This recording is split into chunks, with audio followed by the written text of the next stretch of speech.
So, Steve, you've had the dual experience of working clinically at the Nexus Inpatient Unit and also providing professional learning to schools as Clinical Director of Equenergy Youth.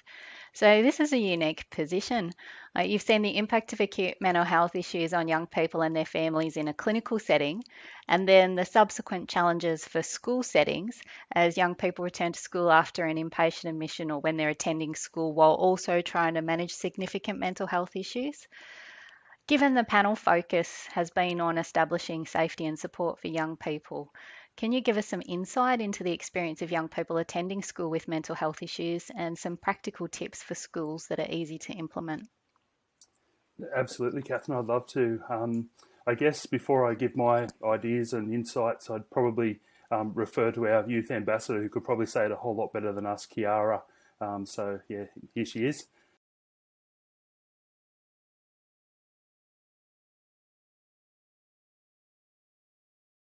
What's the most important thing for educators um, to support young people around mental health in a school? What do you think?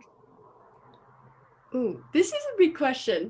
Just understanding that different kids and different students need different things at different times, that people don't develop at the same time, at the same rate. They're not able to learn the same skills that that their peers might be learning. I'm guessing from a teacher's perspective, they got 30 kids in a class, and so you're saying that all the kids are at different stages with how they're managing their world. And mate, were there any teachers who did that really well that you came across?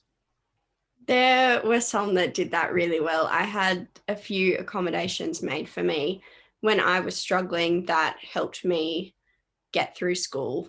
I had some extra help with assignments, and sometimes I needed extensions because there were things going on in my world. I also had a timeout card, which was very good because when my social battery had run out, I would go and sit in the library and recharge and reset, and then I'd head back out again, which was really helpful for me. It's interesting. We talk with lots of educators, or I do talk with lots of educators, and some of them just think that those reset cards are amazing and give the kids and young people an opportunity to do exactly what you just described. And others are like, they shouldn't be allowed to have it, and it's just they should be in class learning. And what do you say to that? I think a lot of students would struggle to learn if their mind is kind of in other places anyway. Yeah. I would kind of recharge for, sometimes it would be 20 minutes, other times it would be an hour, and then I'd head back out, but I definitely wouldn't have been able to retain information had I not been able to. Yeah. Okay. Yeah. So resetting helped you get back to learning. Is that what you? Yeah. I don't think I would have been able to retain the information had I not recharged myself first. Yeah. If I was a teacher and you were there, how would I know when you'd fully recharged? What would it be? How would a teacher know if a child's recharged or if they're avoiding going back to class? This is tricky. I think it depends on the student and what they have going on. I was pretty good at knowing when I was ready to go back to class. I could kind of just tell in myself. I'm not too sure how I would distinguish that. That's okay. Were there any times where a teacher, tried to encourage you to go back to class and you weren't ready? There were a few times that happened, but my year advisor was really good, and the timeout card kind of said Kiara will use this however she pleases, and she'll go back to class when she's ready. The planning with your year advisor, was there other people involved in that? Was that something that you and the year advisor and other people came together to do, or how did that sort of go about? It was usually, I used to have meetings with the deputy principal, my mum, and my year advisor. So it was all of us four. Yeah. Did you often feel like you walked away from those meetings having said everything you wanted to? Probably not, no. But I used to be very shy. Yeah. So, yeah. If you had your time over again, what would you have said? Probably so many things. I don't know. There were a few times where I was excluded from things. And I wish that I could have stood up for myself and asked for extra accommodations so that I could have participated in the things that my peers were doing. You mentioned before that there were teachers and educators that did a really great job of working with you and all of those things. What was it about those people that, you know, you think made them good at that job? What was it about them or what they did? I think there were certain teachers that took a bit of time out of their day to ask me what was going on in my world and try to understand. I guess just they took the time out of their day to show a bit of compassion and things like that. So I think it was, like you said, there are some educators who thought that me using my card was me trying to get out of classwork and things like that. And there were the teachers that took time out of their day to say, are you okay? Like, what's going on? You can always talk to me and things like that. And they were the people who really stood out for me and helped me get through my time in school. Mate, I'm assuming being a teenager and having been a teenager myself sometime, a long time ago, I probably would have used that timeout card to get out of school too, to get out of work. So were there times where you used it like, I just couldn't be bothered being here, and you used it for that as well? Not gonna lie, I did do that a few times. Most of the time it was to help me get back on track, but there were some other times that, you know, like if I had a teacher who I would show that pass to and they would kind of get cranky about it, I would just not bother going to the class in the first place, because I knew if I needed to leave at any given moment that was going to cause a problem. So I just, which was a big thing for me, because I'd often try to avoid situations, but then, you know, knowing that you probably shouldn't do that. So I would try and go to class as much as possible.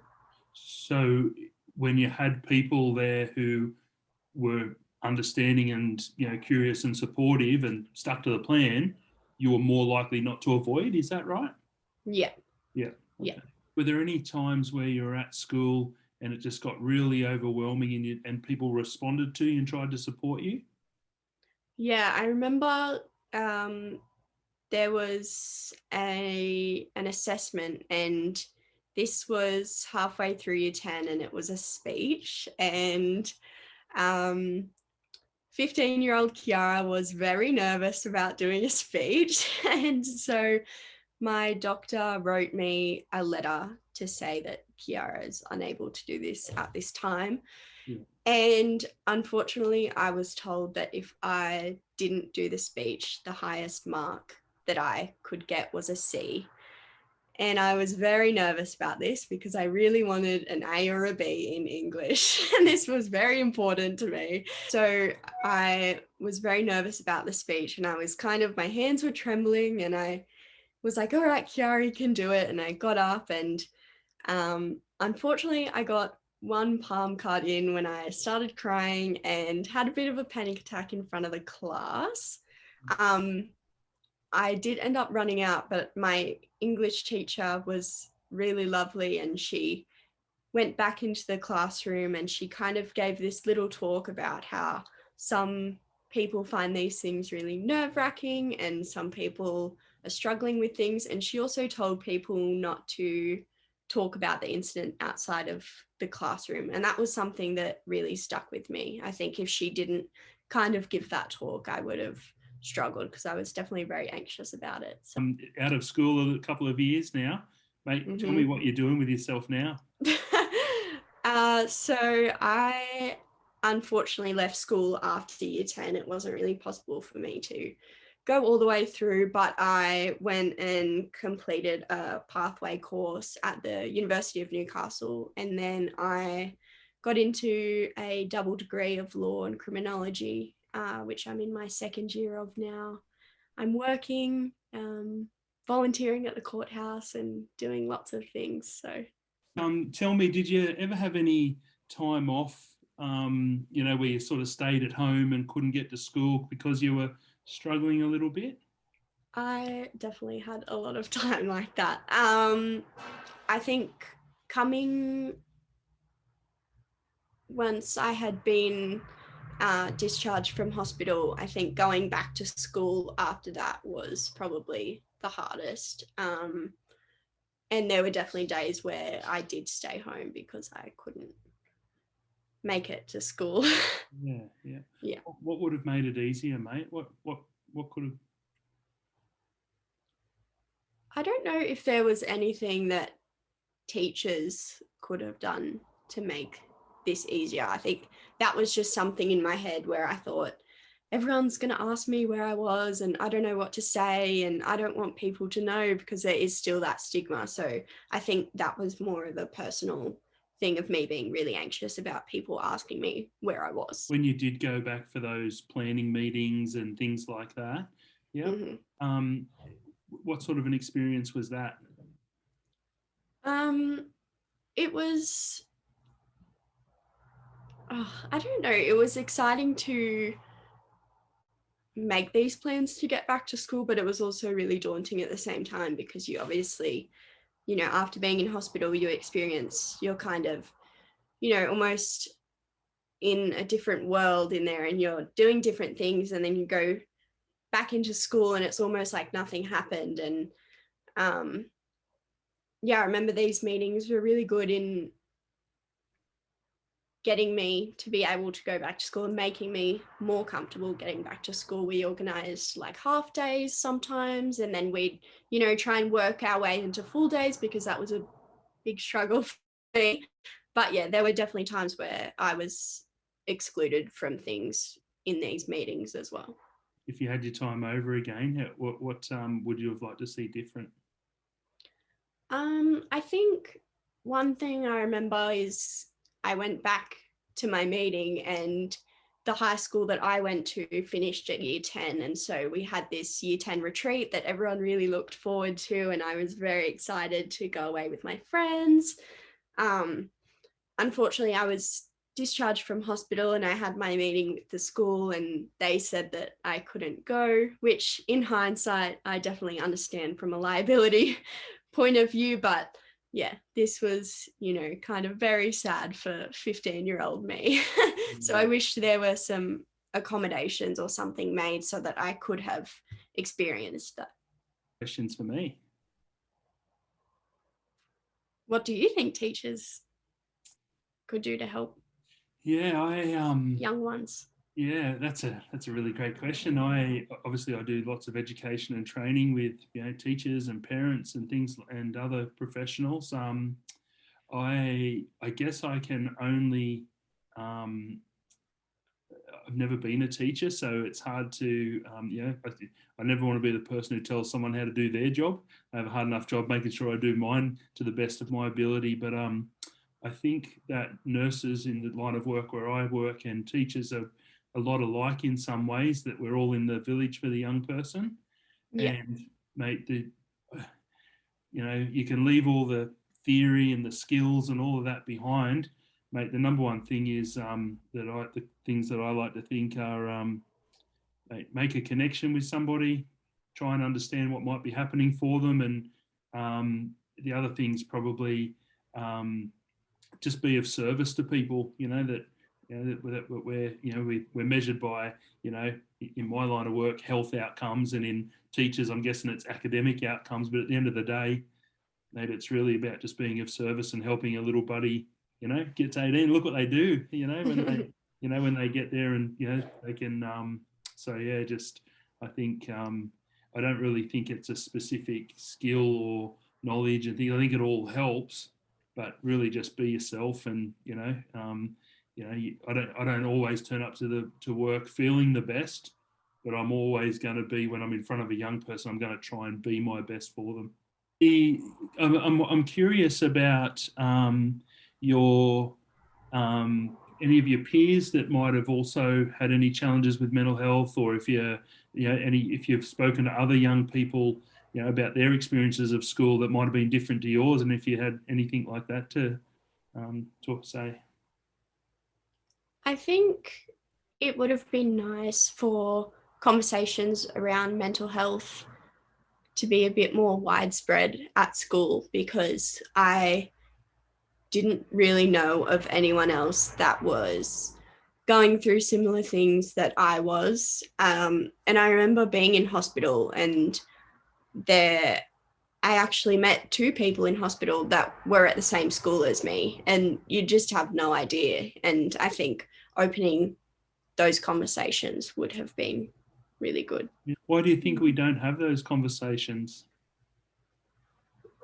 I think there is still a stigma around mental health, and I think because it's so, majority of the time it's so invisible, it's hard to see and it's hard to talk about, because a lot of people don't have that understanding. What about when were there ever any times where you think that the adults around could have done more, the schools, in the school, where they under-responded, I suppose?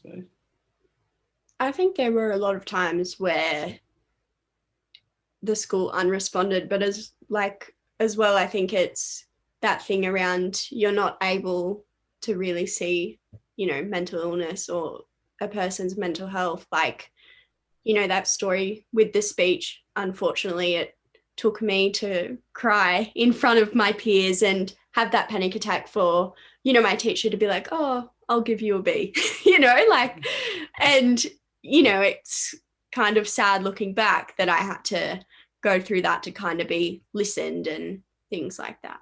Yeah. You'd obviously tried to communicate, Yeah. Couldn't do that. Yeah. Yeah. Do you think that a teacher would ask a person with a broken leg to run the 400 at the sports carnival? I highly doubt that. Yeah. Highly doubt What do it. you think when I say that? Yeah, it's one of those things that people still struggle with. Mm. Yeah. What was it like thinking back to all of those school things? It was kind of weird, but I think about it sometimes. Yeah. I think there was a lot of things in school, like how I was saying, how students aren't able to do certain things at certain times. I think there are a lot of things that I wasn't able to do in school that I'm able to do now. And I think there's that pressure around teachers,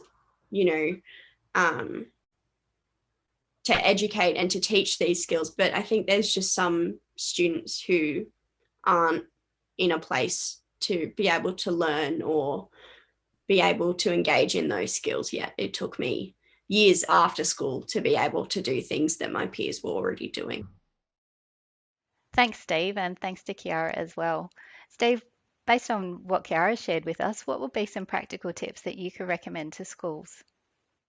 I think probably some of the most common things that schools can do to try and support young people, returning from hospital, if they've had a presentation to the emergency department, is probably the first thing is just to remember, like Kiara said, that each child is an individual and we need to connect to them on that level.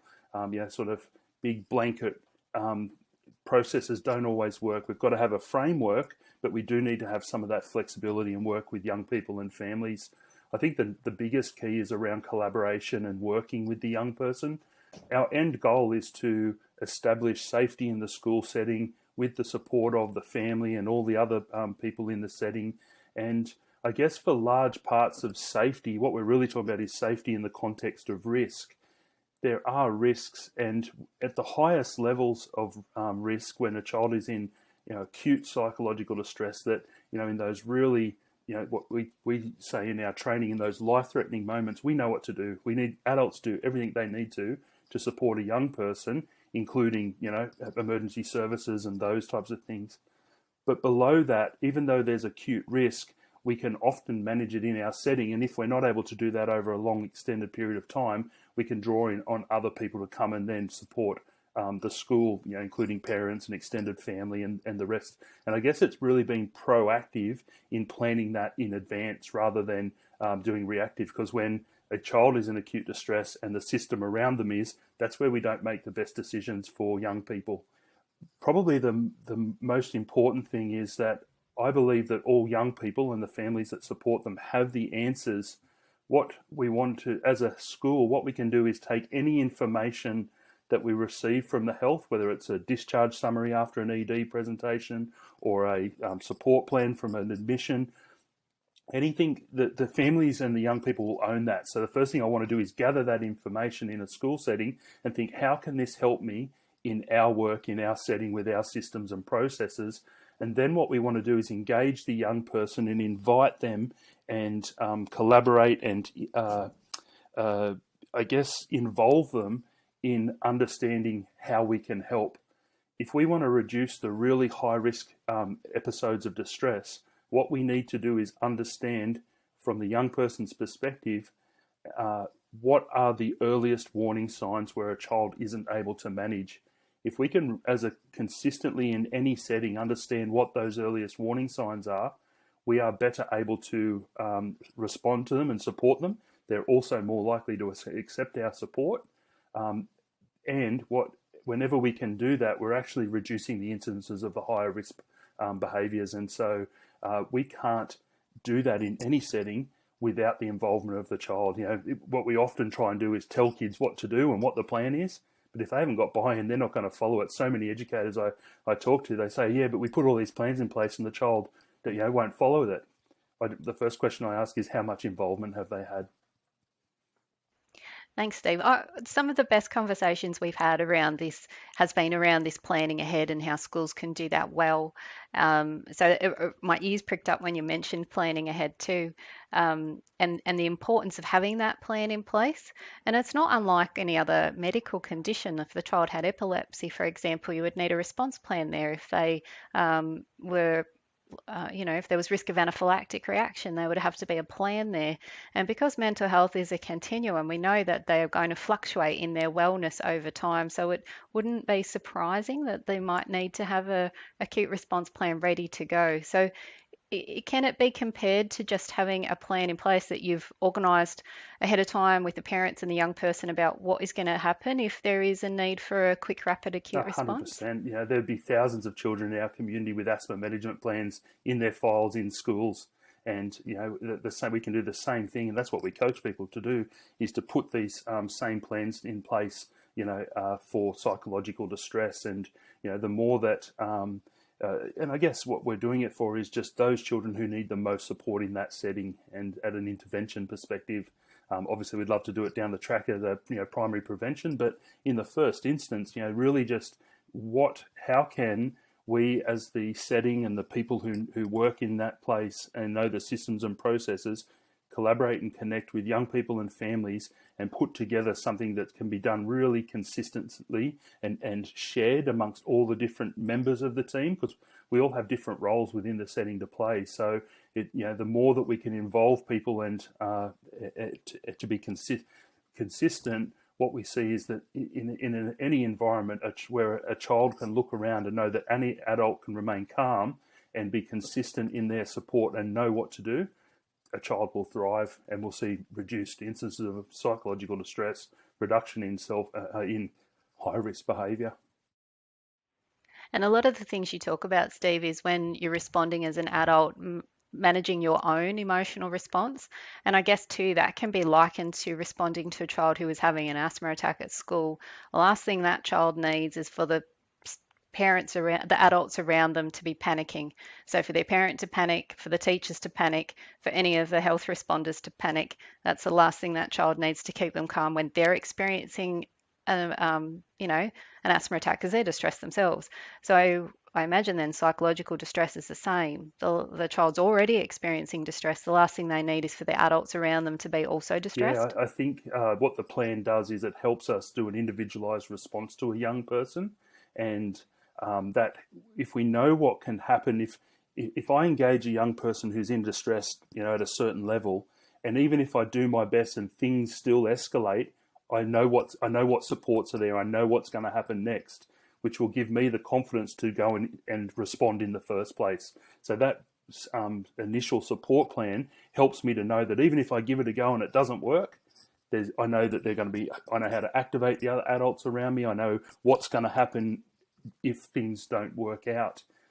That gives us then that calmness where you can be present and mindful in the moment and just respond to the young person. And what you're going to, if you go forward with good intention and, commitment to getting the outcome and connecting with the child in that moment, more often than not, things will be okay. And it actually, lots of educators say, what if I say the wrong thing? And I always say, there's no wrong thing to say. It's you say what you can to the best of your ability in that moment with good intention. And your intention is to take a child who is not coping and who is expressing their distress, probably in unhelpful ways that adults don't like, and remaining calm. You can't help a child out there who's in distress until you check on yourself first. The last thing we want to do is throw fuel on the fire by either, becoming distressed ourselves, or even under responding, being invalidating or even dismissive. And, if we know that if we ignore certain behaviours, the young person will continue to escalate until you have to respond to them. They'll care elicit because they need a need met and they're not feeling safe. And it's our job to connect with them and help them feel safe at that relational level. So care eliciting rather than attention seeking. Yeah, absolutely. If young people are in distress and they've got to keep doing more and more for the adults to recognise, as soon as we under respond and we try and ignore it, it's not going to go away. That's more about our fear probably of making things worse. You can't make things worse because they'll eventually just keep doing it until you have to respond to them anyway. So what we do is we just go there and just try and do our best and try and connect with them. I've got a big foot and a big mouth. I say the wrong thing sometimes, but that's okay. All I do is just be present and just try and connect with them.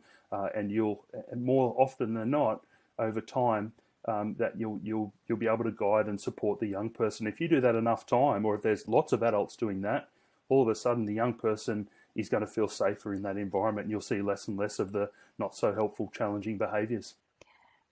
Thank you. That's really helpful, and I'm sure schools listening will take a lot out of that, and look at how they can work within their own processes to better support children and young people. And you did mention it, but it is really important to involve families and young people in the planning around supporting their mental health and wellbeing at schools, checking in with the families in particular. Yeah. If I think of the setting where I've done my clinical work, I'm in an acute inpatient unit. Well, I can't look after young people without getting to know them or without the family sharing what they know about. They're the experts. They know my job is to take that in my setting with my skill set and knowledge and the environment and try and, use that information to support that child and family. What we want to do is, and you can do that in any setting, just be curious and try and connect. Parents and families are our allies, and the people who keep young people safe are young people. And so I need to better understand them so that I can support them to do that.